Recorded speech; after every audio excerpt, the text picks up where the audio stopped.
ስሜ ርብቃ ይባላል የፈትለ የእህት ልጅ ነበርኩኝ እና ያው ከእህቴም በላይ ናት ለኔ እናቴ ናት እሷ ከምንም በላይ ናት ለኔ ማለት ነው።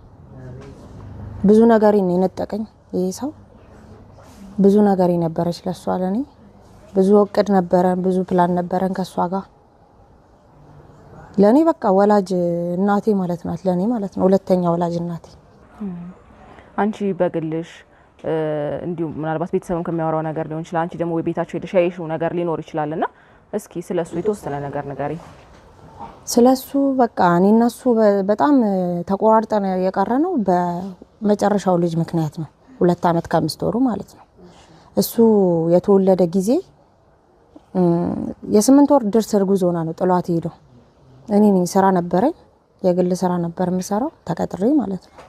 የግል መስሪያ ቤት ላይ እዛ ተቀጥሬ ነበር የምሰራውና እዛ በመሰራ ሰዓት ነው እሱ ጥሏት ሲሄድ ስራዬን ትቼ ወደ እሷ የገባሁት እሷ ቤት ማለት ነው። እና እስክትወልድ ድረስ ያው እዛው ቤት ነበርኩኝ። ያው ብዙ ነገር የሚሰራለ ኦፕራሲዮን ሆና ነው ያኛውንም የወለደችው ሁለተኛውን ግዴታም ደግሞ የኛውን ሁለተኛውንም ደግሞ የመጨረሻውን ኦፕራሲዮን ሆና ነው የምትወልደውና ያው ብዙም እንቅስቃሴ ማድረግ አችልም ነበርና እኔ ነበርኩ ቤት ውስጥ የምሰራራላት ምናምን ልጅቷ ትምህርት ቤት በምትሄድ ሰዓት ብቻዋን ማጥቶና ከኔ ጋር ነበር አብረን የምንውለው ማለት ነው። እና በቃ ለቼክአፕ እንደ ድንገት ሄደን በቃ ሰርጀሪ መግባት አለባት ተባለ። ብቻዬን ነበርኩ ከሷ ጋር አጎቴ ጋር ደወልኩኝ እሱ ጋር ጠራውት ከዛ በቃ ዶክተሮቹ አባት የለም ምናምን ሲሉ አይ የለም እኛ ነን ምናምን አለን። በቃ ሰርጀሪ እኛ ፈርመን ገባች ተሰርታ ወጣች። በነጋታው ጧት እኔ አድሬ እሷ ጋር ጧት ላይ መጣሱ ጧት ላይ መጣና ነይ እስቲ ምናምን አለኝ ውጪ ላይ አቤት ምናምን አልኩትኝ። እንዴት አትነግሪኝም መውለዷን ለምን አልነገራችሁኝም? መጀመሪያ ምንድነህና ነው አንተ መውለዷን ምነግረህ ብዬ አልኩትኝ። ማለት ምንድነህ ባለቤቷ አይደለም እንዴ? ባለቤቷማ የልጆቿን አባት ብትሆን ኖሮ ጥላት አትሄድም ነበር። ጥላት ድርስ እርጉዝ ሆና ህሊና ቢኖርክ ጥላት አትሄድም ነበር ብዬ ስለው እንዴ ምንም ቢሆን እኮ ታዲያ እንዲህ አይደረግም መውለጃዋ እንኳን ሲደርስ መናገር ነበረብሽ። እኛ ለሷ እናንስም እኛ እሷን ወልዳ ማረስም መንከባከብም አያቅተኝም እኔ ከሷም በላይ ማድረግ እችላለሁ ከዚህም በላይ ለሷ ማድረግ እችላለሁ ብዬ መለስኩለት።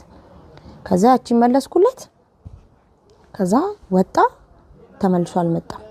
እንዳለችው አክስቴ በሌላኛው ቀን ነው ሽምግልና ይዞ የመጣው እሱ ማለት ነው። እና በቃ ከዛም በኋላ እኔ ከሱ ጋር ንግግርም የለኝም በቃ እንደ ጠላት ነው የሚያየኝ እኔን ማለት ነው። ከዛ በኋላ ከተናገርኩት በኋላ ማለት ነው በቃ ከዛም በኋላ እኔን እንደ ጠላት ነው የሚያየኝ ወላ ቤት ሲሄድ እቺ ልጅ ምናምን ብሎ ወላ ይዝት ነበር እኔ ላይ ራሱ ማለት ነው። እና የተመረቀ ጊዜ ራሱ እሷ ናት አስተምራ ያስመረቀችው ማለት ነው። ማስትሬቱን ያዘው እሷ ደግሳ ምናምን ቪዲዮ ራሱ አለ አለቀኩትም እንጂ ቲክቶክ ላይ ቪዲዮ ራሱ አለ ደግሳ ድል አርጋ ደግሳ ነበር ያስመረቀችው። ያኔ እንኳን እነሱ ያንን ሁሉ አድርጋለት እንኳን ትንሽ አይምሮ እንኳን ቢኖር ኖሮ እነሱ እንኳን ለልጆቹ ለሷ ጥበብ ስታሰራ ላሰራለ ብለው እንደ አባትነት እንደ ባለቤትነቷ ማለት ነው ምንም ቢያደርጋት እሱን ለመቀየር ብዙ ጥረት ስለነበራት እሷ በቃ እንደዛ ብላ እኔና እሷን ጥበቡን ለሄደን ያሰራነው ማለት ነው። ለምርቃታቸው አይ አልፈልግም ብሎ ነው ያላት። ተቃራኒ በቃ ከሰው ተቃራኒ የሆነ ሰው ታውቂያለሽ ልክ እንደዛ አይነት ሰው ነው እሱ ማለት ነው። እና በቃ ከዛም በኋላ ከኔ ጋር ንግግርም የለንም። ያው 2 አመት ከ5 ወር ልጁ እንግዲህ ከተወለደ ጀምሮ ንግግር የለንም ከኔ ጋር። ከዛ በኋላ የመሄድም ሳይም የማግኘት እድሉ አልነበረሽም? አረ ሄዳለሁኝ አገኛታለሁ ግን እንዲህ ፈትለ ማለት በጣም ድብቅ ሰው ናት። የቤቷን ሚስጥር ለማንም አትናገርም ለማንም ማለት ነው። ምክንያቱም ችግሬን ራሴ መፍታት እችላለሁ ብላ የምታስብ ሰው ስለሆነች። ግን እሱ በየሰፈሩ እየዞረ በሚያወራው ወሬ ለሱ እንዴት ነው ለገዳይ ሰው እንዴት ይደግፋል? ለገዳይ ነበር። አሁን ከሞተች በኋላም ስሟ አላረፈም እሷ ሰው እንኳን ሲሞት እኮ ስለዛ ሰው ሞት ሳይሆን ስለ ጥሩነቱ ነው ሰው ሲሞት የሚነሳው። ግን ፈትለ እንዲያረገች እያሉ ነበር ሲያወሩ የነበረው። ካረፈች በኋላ እንኳን ስሟ አላረፈም። ገብቶሻል? ምንድን ነበር ሲባል የነበረው? ምግብ አትሰጠው ምግብ ተከለክለዋለች በቤት ውስጥ በቃ እንደ ባል አታከብረውም።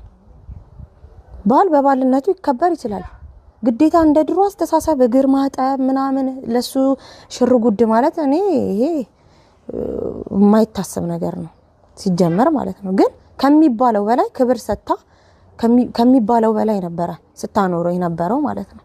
ገብቶሻል? በቃ የሚያስፈልገውን ሁሉ በቃ እሱ እንዲቀየር ብዙ ነገር እሷ እንትን ብላለች ጥራለች በጣም። ግን እሱ የሚለወጥ አይነት ሰው አይደለም። በቃ ልጆቹንም የሚወድ ሰው አይደለም እሱ። በልጅ ፊት በ2 ዓመት 5 ወር ልጅ ፊት መግደል ማለት ልጅንስ ስለሞት ማስተማር 4 ዓመቱ ነው ስለሞት እኔ ሞታለሁ እያለ ያወራለታል። እኔ ሞታለሁ እሺ ስለሞት ልጅን ራሱ ማስተማር እሱ የተማረ ሰው ሆኖ እንደተማረ ሰው ነው እንጂ ማሰብ ያለበት ልጅን ምን ማለት ነው ስለሌላ ነገር ስለወደፊት ስለ ጥሩ ነገር ነው እንጂ ለልጅ የሚወራው አይምሮ ውስጥ የሚቀረጽ ነገር እንዴት ስለሞት አይወራም። ለልጅ ሞትን ሁላ ነው ለልጁ ማስተማር እሱ። ይሄን ያክል አረመኔ ጨካኝ የሆነ ሰው ነው። ለእንደዚህ አይነት ሰው ይግባኝ መጠየቅ ማለት ምን ማለት ነው? እንደውም ጭራሽ እኮ እሱን ማወገዝ መጣል ነው እንጂ የነበረበት ይግባኝ የጠየቁትም ሰዎች አካሎች ጭራሽ ለሱ ይግባኝ ጠይቀው እዛ ጋር ለሱ ጥብቅና መቆም ማለት እኔ እውነት ይሄ በእግዚአብሔርም ዘንድ ኃጢያት ነው እውነት በጣም ማለት ነው። ምናልባት የሰማሽው አብሮ በሚኖሩበት ሰዓት ወይ ሲዚት ሊሆን ይችላል ወይ ጉዳት ሳይደርስ ሊሆን ይችላል እንዲሁ ከአንደበት የሚወጡ ቃላቶች እነሱን እናትንም ልጆችንም የሚጎዳ ነገር ዛቻ ማስፈራሪያ ካለ እኔ ይኸውልሽ በባህሪ ትንሽ በጣም እንትን ስለሆንኩኝ ግልፍተኛ በጣም ንዴታም ስለሆንኩኝ የጂ መናገር እንትን በቃ ሰበብ ውስጥ ገባለች ይላል ለኔ ብዙ ነገር አይነገረኝም ይደበቀኛል። እና በቃ የመጨረሻ ጠፋች የተባለ ቀን ነው ለኔ ተነገረኝ ማለት ነው።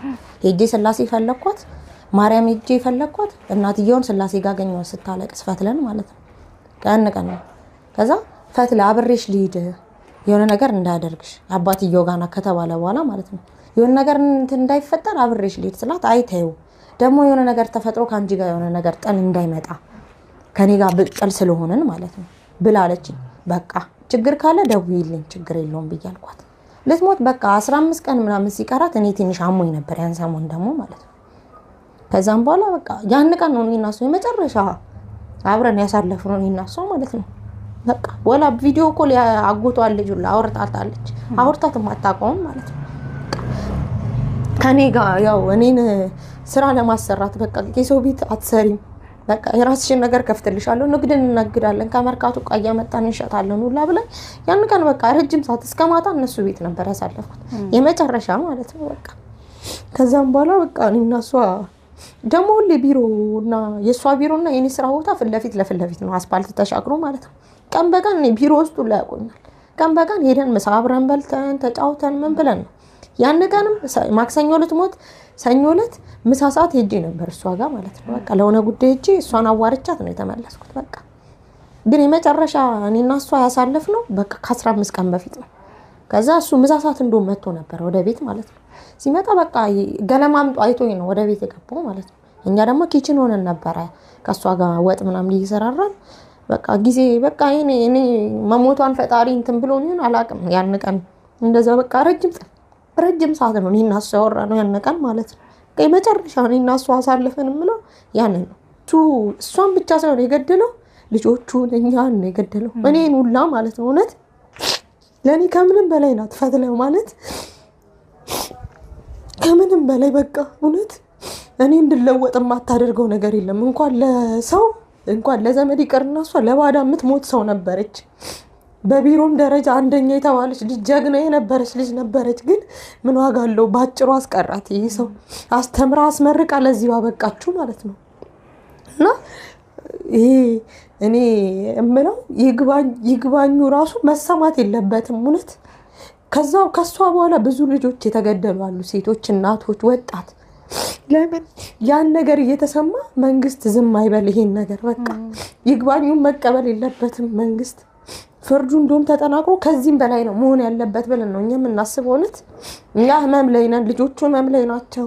በቃ ልጅቷ ታላቅ የመጀመሪያ ልጇ ራሱ ጤነኛ አይደለችም። በየሰዓቱ መውደቅ ማሰብ ስትጨነቅ ስለሷ ማለት ነው። ያ ስለሆነ ይህንን ነገር እውነት ተገንዝቦ መንግስት የሆነ ነገር ማድረግ አለበት ለሴቶች። ከዚህ በላይ ለምን ይሞታል ነው? ለምን የሰው ነፍስ ያለ ምክንያት ለምን ይጠፋል?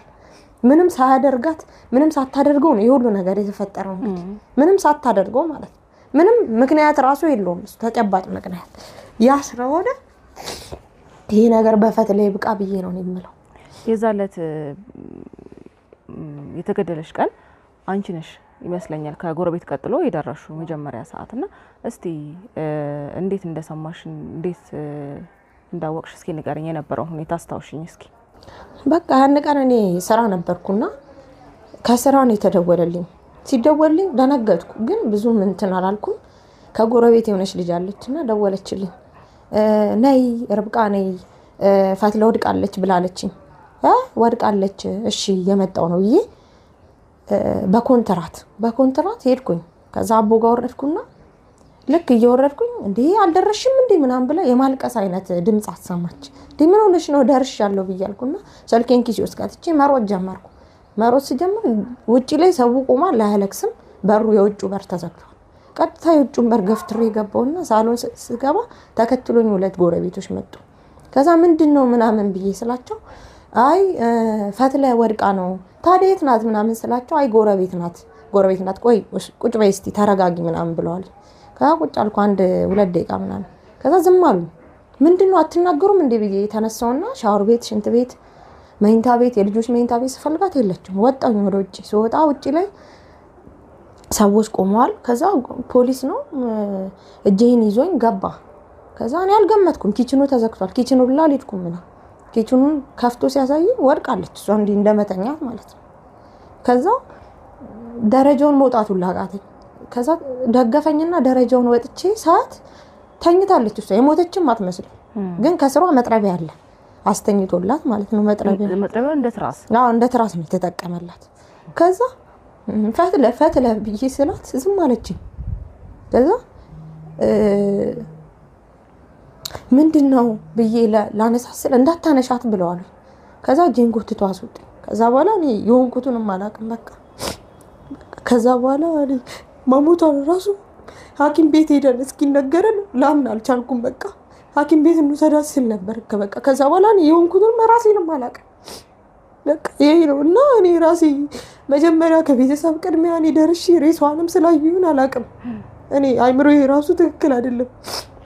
በእጅ እንኳን ኢቭን እቀይጂ ምረሳ ልጅ ነኝ አሁን ላይ ማለት ነው። በቃ አይምሮዬ በጣም የማይሆን ደረጃ ውስጥ ነው ያለው በሷ ምክንያት። በቃ እኔ ከምንም በላይ የምወዳት ማስበላትን እናቴን ነው ያጣሁት እውነት።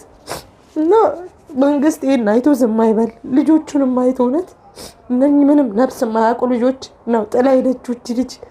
እኛ ምን አይነት ስቃይ ውስጥ እንዳለን እኛ ነን የምናውቀው። ከቤተሰብ በላይ ማንም የሚያውቅ የለም፣ ውጭም ማንም ሊያውቅ አይችልም እኛ ካላወራን በስተቀር ማለት ነው። እና ይሄን አይቶ እንኳን መንግስት በአጸደቀው ህግ መሰረት ይሄንን ህግ መሻር የለበትም ብዬ ነው የማስበው።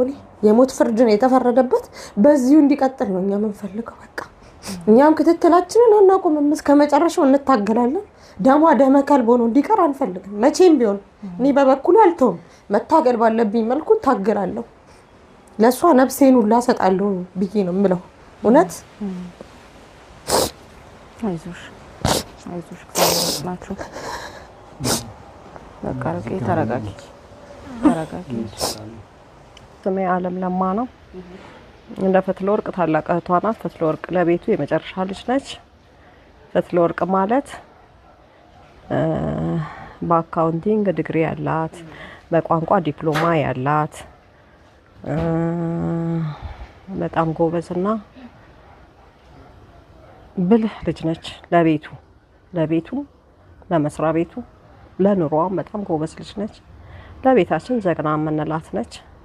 ከቤታችን ጎበዝ የምንላት ልጅ ነች ፈትለ ወርቅ ማለት። ለኑሮዋ በተለይ ለኑሮዋ፣ ለልጆቿ፣ ለስራዋ በጣም ትጉህ በጣም ጎበዝ እና እኛም ሳይሆን የቢሮ ጓደኞቿ፣ አካባቢ ጎረቤቶቿ መመስከር የሚችሉ ነች። ገባች ስራዋ፣ ወጣች ቤቷ እና በጣም በጣም በጣም ለኑሮዋ ቤቷም ኑሮዋም ይመሰክራል። እና ስላልንም ሳይሆን ኑሮዋ ራሱ ያለም ያደረገችው በቤቷ ላይ ያላት እንትን እሱ ራሱ ይመሰክራል። በምትሰራበት ድርጅት ውስጥ እንደሰማነው ከሆነ ቀደም እንደነገርሽኝ ከሆነ ጥሩ የሚባል የስራ ሁኔታ የስራ ኃላፊነት ላይ ጥሩ የሚባል ገቢ ጥሩ የሚባል የገቢ ሁኔታ የኑሮ ያኗኗር ሁኔታ ነው ያላት። እስኪ በደንብ ንገሪኝ ስለሱ። በስራዋ ላይ እሷ ከማናጀሯ ምክትል ነች።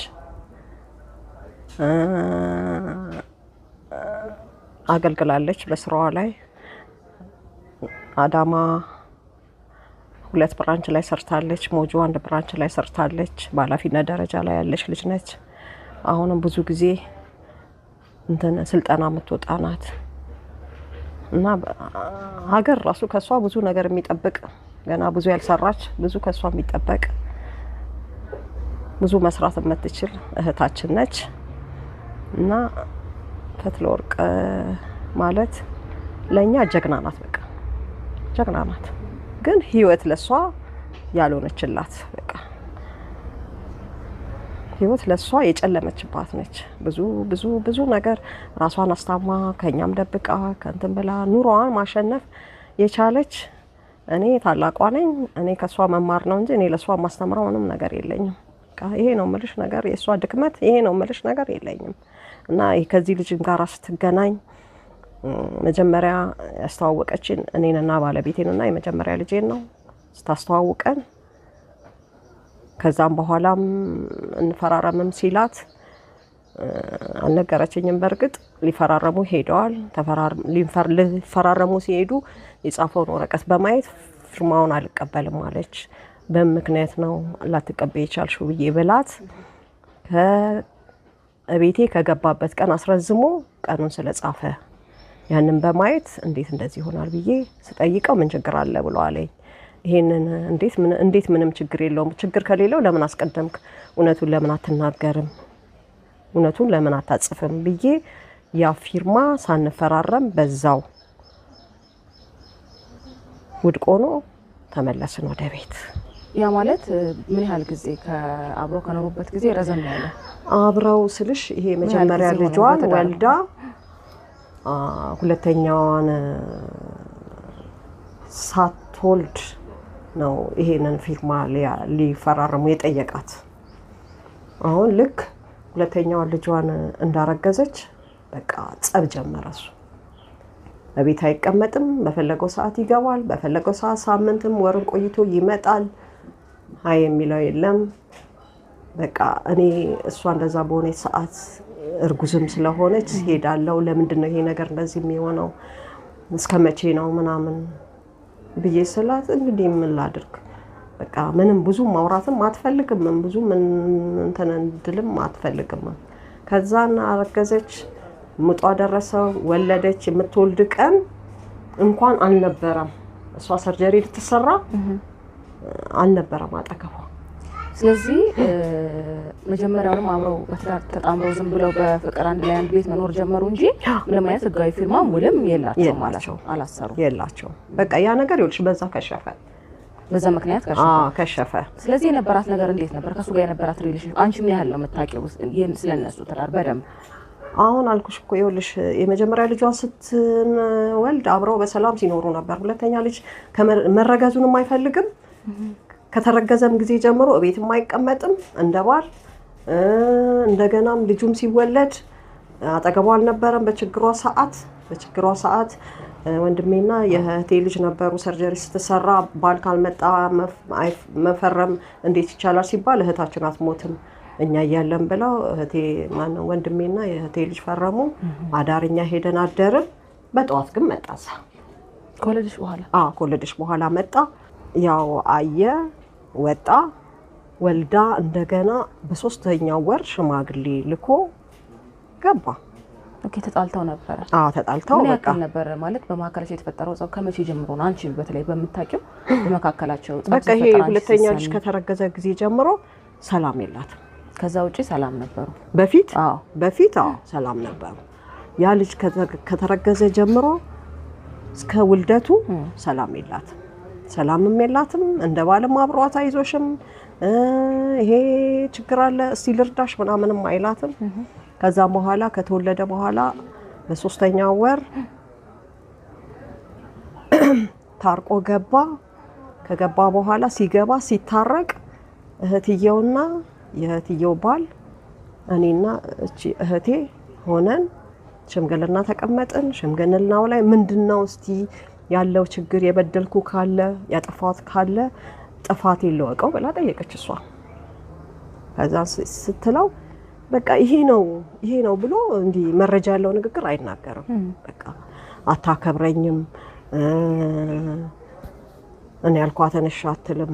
ታዲያ ይሄ ለኛ ትዳር ምክንያት ይሆናል ሁሉ እሷ ብላ አለች። ከዛ እስቲ እናንተ ደግሞ መታቁትን ብለው እህቶቹ ጠየቁን።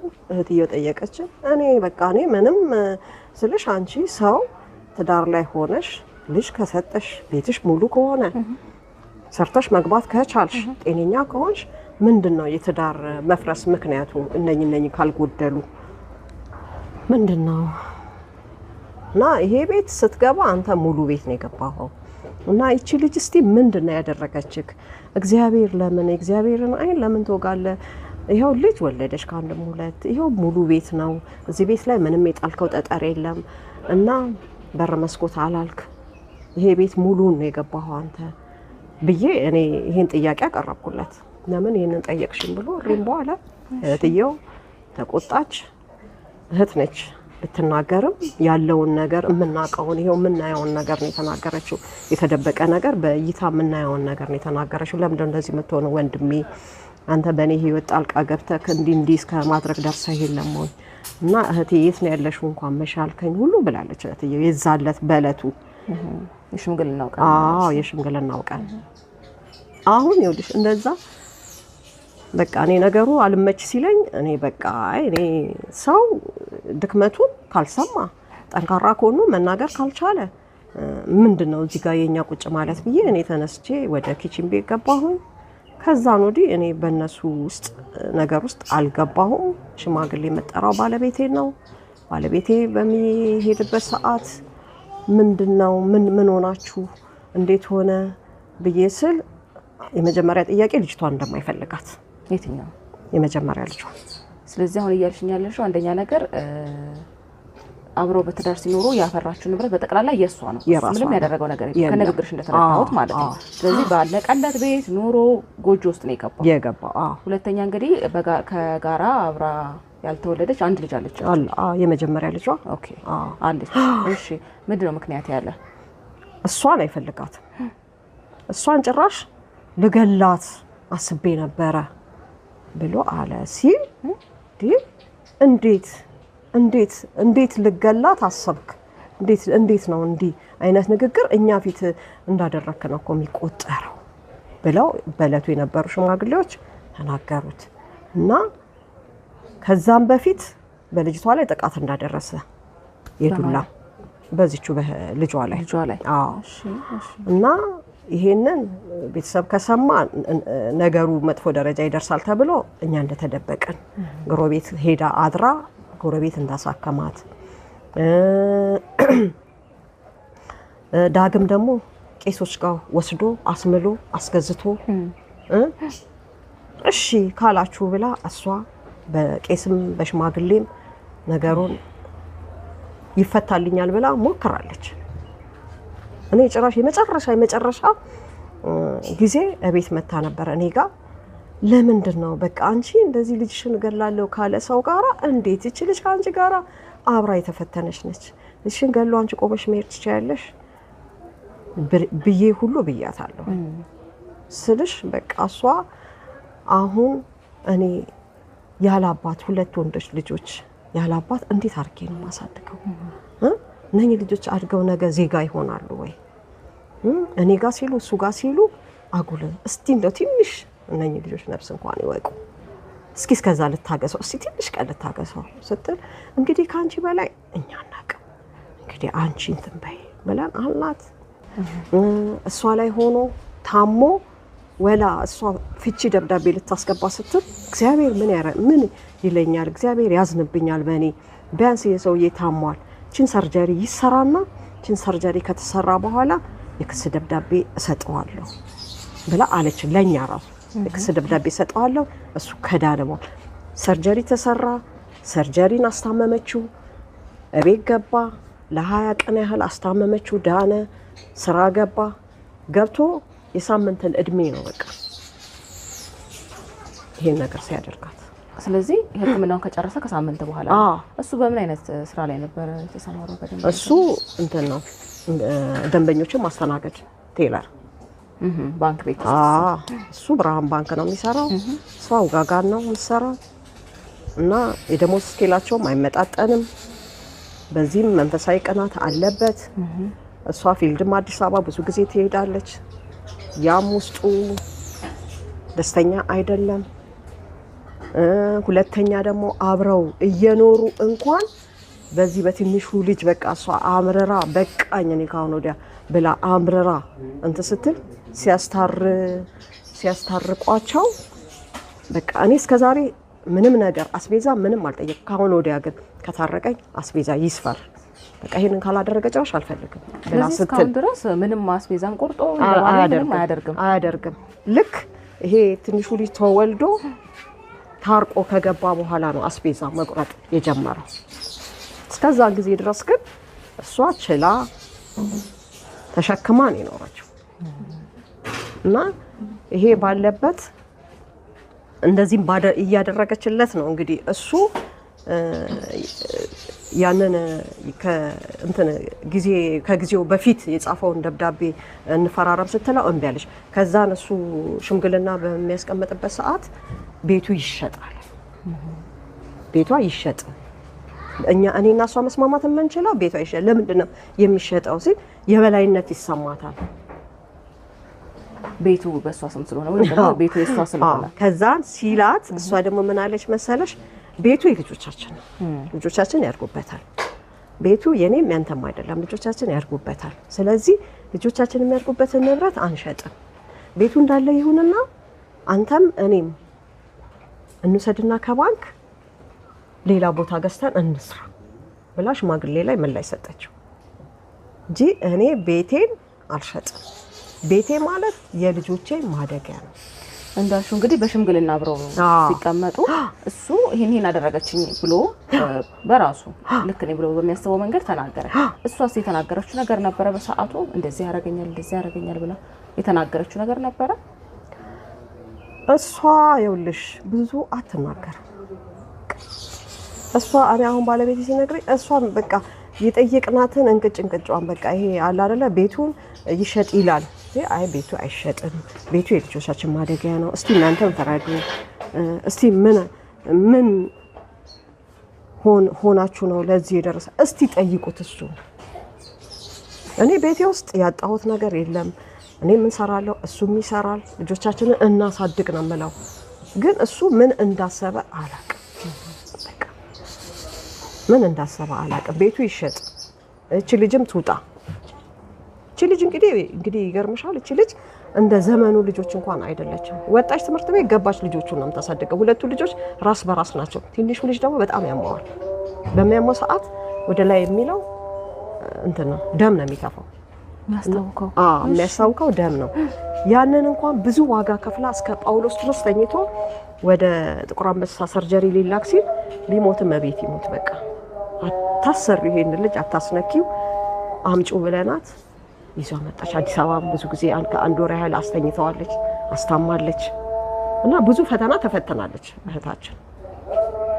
ተይው እዚህ ቤት ሆና እንኳን አንድ ወቅት ላይ እንደዚሁ ደም የማያቋርጥ ደም ሲወርድ ከምሽቱ 3 ሰዓት አካባቢ ይዘነው እንሂድ ስትል ይዘሽው ሂጂ፣ እጄ ላይ ብር የለም አለች።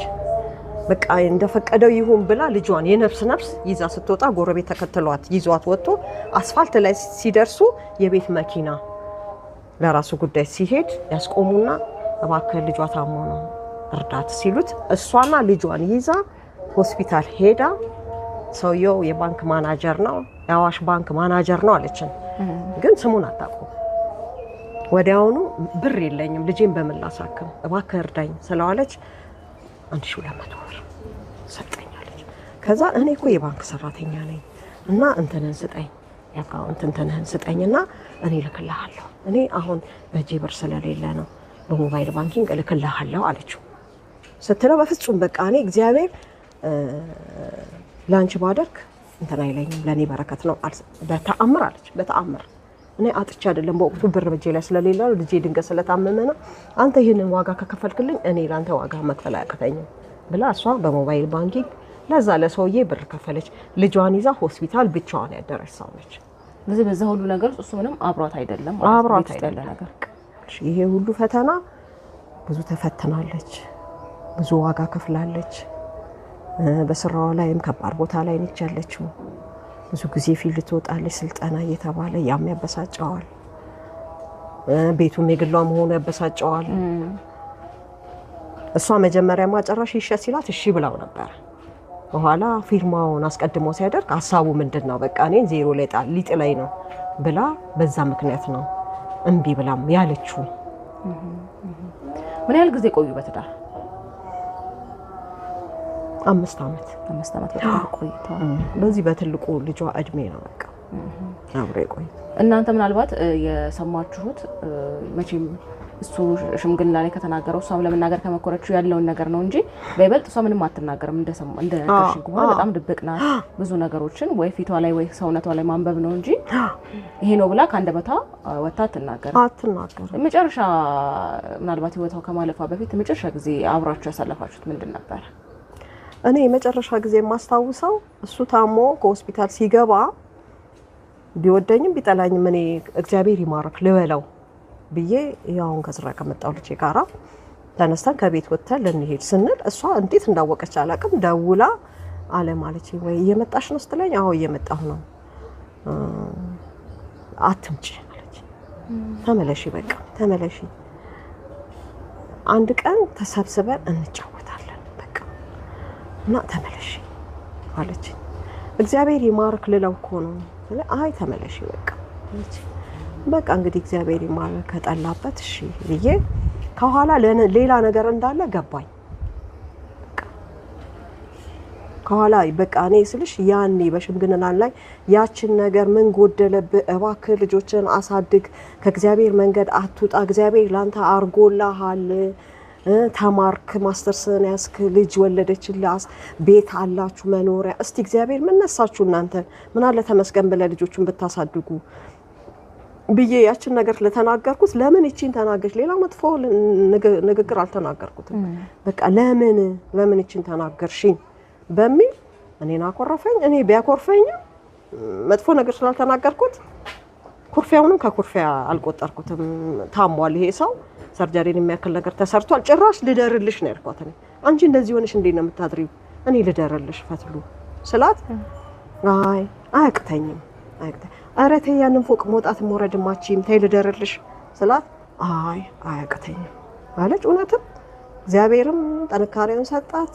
ድለኛም ናት ድኖ ወጣ። እንደ 20 ቀን አስታመመችው እቤት ታሞ ዳነ። ስራ በገባ በ10 ቀን ውስጥ ነው እንግዲህ ለዚህ እንትን የዳረጋት። እንዴት ነበር የሰማሽበት አጋጣሚ የሷን ህልፈት እንደዚህ አይነት አደጋ ደርሶ? ሆዴ ይፈራል። እንደዚህ አይነት ስጋት አለብሽ አንድ ቀን እንደዚህ ያላረጋት ይችላልሽ ትፈሩ ነበር እንደ ቤተሰብ? እንደ ቤተሰብማ ይኸውልሽ ተደወለ። እሷ ራሷ ደወለች ወንድምየው ጋር ሞጆ ወንድም አለው አለማየሁ የሚባል ደወለችና እባክህን እኔ አልተመቸኝም ልጆቼን ላሳድግበት ይሄ ሰው በጣም እየተፈታተነኝ ነው ሌላ ነገር ከመከሰቱ ይሄን ሰው አስወጣልኝ ብላ ለወንድምየው ተደውላለች። ወንድምየው ይጠራና አንተ ምን ሆነሃል? እንግዲህ እሷ እንደነገረች ምን ሆነሃል? ካሁን ወደች ሰው ልጆቿን ታሳድግ ቀጥ ብለው ውጣ ይለዋል። ወንድምየው እንዳለው ወጣላና ከዛን በኋላ ደግሞ ያው አለ አይደለ መሀል ልጆች ስላሉ ያስታርቃሉ ወንድምና የወንድም ሚስት። አሁንም ነገሩ የጦዘ እየከረረ ሲመጣ አሁንም ተደውልና እባክህን ስራዬንም መስራት እስከ አለመቻል ድረስ ደረስኩኝ እባክህን አንድ በለኝ ትልና ለወንድምየው ተደውላለች። ይሄንን ተነግረኛለች እንዲያልኩት እና ምን አለሽ ብዬ ስላት እናንተ የራሳችሁ ምቾት ብቻ ነው የምትጠብቁ ስለነኝ ልጆች ህይወት አታስቡ ብሎ አለሽ እንደዚህ አሁን አለኝ። ከዛን ወንድሜ ደግሞ ይደውልና አምቦላሉት ዘመዶቹ አንድ ነፍስ ከመጥፋቱ በፊት እነኚህን ሰዎች መላ እንበላቸው ወጆ ላለው ወንድም ነገርና እንትን እንበል እሺ እነግራለሁ አለ። ይሄን ተናግሮ 2 ወርም አልቆየም እሱ እንግዲህ ስታልፍ። ከዛ በኋላ አንቺ የዛን ቀን ህይወቱ ያለፈ ቀን እንዴት ነበር የሰማሽው? እኔ 2 ሰዓት ላይ እቹ የእህቴ ልጅ ትደውልና ፈትሉ ወደቀች አሉ ነይ ትለኛለች። ከዛን እኔ ወደቀች በቃ እንዲ ፐርሰናሊቲም በጣም ስለተጎዳች ምንም በቃ ልብስም ልቀይር አላልኩ ምንም አላልኩ። ብቻ ለታክሲ ብር ያስኩኝና መቅረሜን ብቻ ለብሻለሁ። መጀመሪያም እንደዛው ተነስቼ ስወጣ ልጄ ልከተልሽ ላይ አትከተለኝ አልኩኝ። እኔ የሚታየኝ ምን እንደሆነ ታውቂያለሽ? የእውነት ወድቃ በቃ እዛ ሄጄ እሷን ትሪት ለማድረግ ነው። በቃ እየሮጥኩኝ ይሄ በህልም ውስጥ እንደምትሮጭ ሩጫ እሮጣለሁ። መድረስ አልቻልኩም ሮጥ። ከዛም ታክሲ ደርሼ ታክሲ ይዤ 40 ሜትሩን ዞሬ ግማሽ እንደደረስኩኝ እቹ የእህቴ ልጅ ትደውልና ሞተች ትለኛለች። እዛ ሳደርሽ ገና ታክሲ ላይ ታክሲ ላይ ያለው በእንትን ባልኩበት እንትን እዛው ደረስኩኝ። ሲሄድ እሷ ወድቃ ኪችን ካቢኔት በኪችን ካቢኔቱ እንዲ ከርቭ ላይ በቃ እንዲ ከርቭ ላይ እንዲ ተኝታ እሷ መጥረቢያ የእንጨት መጥረቢያ ትራስ ይሄ ብረት በብረት መጥረቢያ ትራስ ሆኖላት ምንም አልለበሰችም። ስደርስ እንደዛ ናት። ይሄ ነው እሱ። ከዛ በኋላ የነበረው ነገር ምንድን ነበር? ምናልባት ከሱ ቤተሰቦች ሊሆን ይችላል፣ ከዚህ ከቤተሰብ ሊሆን ይችላል። በርግጥ በጣም ከባድ ነውና ምናልባትም ወይ ወዳችሁ ሳትወዱ ወይም ደግሞ እንደኛ ተፈሩ ስለነበረ በጣም አንድ ነገር ይፈጠራል ብላችሁ አንድ ቀን አንድ ነገር ይፈጠራል ብላችሁ ሰጉ ስለነበረ ምናልባት እንደነገር ከዛ በኋላ የነበረው ነገር እስኪ ንገረኝ። እኛ መጀመሪያ ፍራቻችን ሁለቱንም ይገላል ነው፣ እሷንም ልጅቷን። ግን አንቺ ምን ታረጋለሽ? ሚስጥር አረጋቸው። እሷ ብዙም አትናገር። ከዛ እኔ ምን አልኳት መሰለሽ? የመጨረሻ እቺ ልጅ ትጠፋና አልኳት። እቺ ልጅ ትጠፋና አንቺም ሰው አትሆኝም እኛም ሰው አንሆንም ፈትሉ ተይ መላብቺ ተይ ብዬ ስላት እንዲም እንዳልኩት አንድ ቀን ጠፋች። እቺ ልጅ ጠፋችና እቺ ለምን ጠፋች ብላ ትደውልልኛለች። እቺ እህቴ ትስደውልልኝ እኔ ደግሞ ለዚች ለእህቴ ልጅ ነገርኳት። ስነግራት ጠፋች። ከዛን ትሄዳለች እህቴ እቺ የእህቴ ልጅ ስላሴ እስቲ ቤተክርስቲያን ተደብቃ ከሆነ ብላ ትሄዳለች። ስትሄድ እቺው ማችቷ እህቴ ስላሴ በር ላይ ቁጭ ብላ ታገኛታለች። እቺ የእህቴ ልጅ ከዛ አገኘዋ ስላሴ በር ላይ ትለኛለች። ከዛ በቃ ወይ ወደ እኔ ነኝ ወይ ወደ ቤትሽ ግቢ በያት፣ አጉል ሰዓት ነው ጨለማ ነው ስለ ልጄ ካልተገኘችማ አልገባም ትለኛለች። ከዛን ስትለኝ በቃ እዛ ወንጂ አባቷ ጋር ደውዪ፣ እኔ ስልኩ የለኝም ደውዪ ስል ባለቤቴ ስልኩ ስለነበረው ደወለ። ሲደውል አልገባችም አልደረሰችም ይላል። በቃ ዋክን ከደረሰች ንገረን። አሁን ከዛ ነች የእህቴ ልጅ ከዛ ትወጣና ደግሞ ማርያም ፍለጋ ትሄዳለች። ማርያም እንደደረሰች አባትየው ይደውልና በቃ ደርሳለች እኔ ጋር ደርሳለች ይላል። ከዛም በቃ ተነስታ ወደ ቤቷ ትገባለች። በቃ ከዛን ጊዜ ጀምሮ እሷ ሚስጥር አረገች። አሁን እሷ ከሞተች በኋላ ልጇ አሁን እኔ ጋር ናት። ለምን እንደዚህ ሚስጥር አስማለችኝ? የራሳችንን ችግር ራሳችን እንወጣ። በቃ ቤተሰብ በእኛ ነገር አይድማ። እስከመቼ ነው በእኛ ነገር እንትን የሚሉት? ምንም ሚስጥርሽን ደብቂ ስላለችኝ ለዛ ነው ዝም ያልኩት። እንዲህ ደረጃ እንዲህ እስኪገላችሁ ድረስ እንዲህ ዝም ታያለሽ ለምን? አሁን እንደዚህ በጠፋይ ሰዓት አባትየው ሰማ። የዛች አባት መጣና ማስጠንቀቂያ ሰጣ። አንድ ልጄን ብትገል እኔም አንተም እዚህ መኖር አንችልም ብሎ ማስጠንቀቂያ ሰጣ ለሱ። አሁን እንግዲህ ያንንም ፈርቶ ይሁን የቀን አለመመቻቸት ይሁን ልጅቷ ያው ምንም አልሆነችም። እሷ ግን ያው አለፈቻት። ግን እሷ እኔን ይገላል ብላ ፍራቻ በውስጧ የለም። ልጄን ይገላል በቃ ልጄን ይገላል ውስጧ ሁሌም የሚፈራ።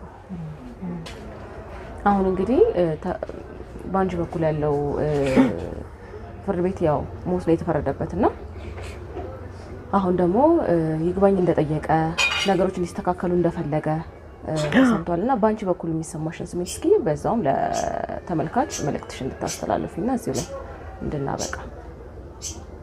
እኔ ይግባኝ ጠየቀ ሲባል ምኑ እንዳሳዘነኝ ታውቂያለሽ? በእርግጥ እሷን ሲገላት ይሄ አላለ ቅጽበታዊ ግድያ አሁን አለ ተናደሽ የምታረጊው ነገር ቢሆን ይሁን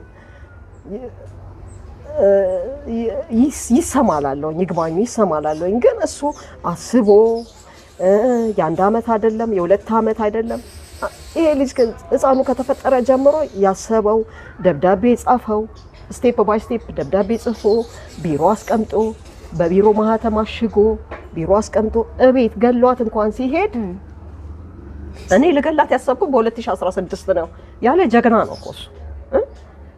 ሰውን ለመግደል አንቺ እቅድና ፕላን ታወጫለሽ?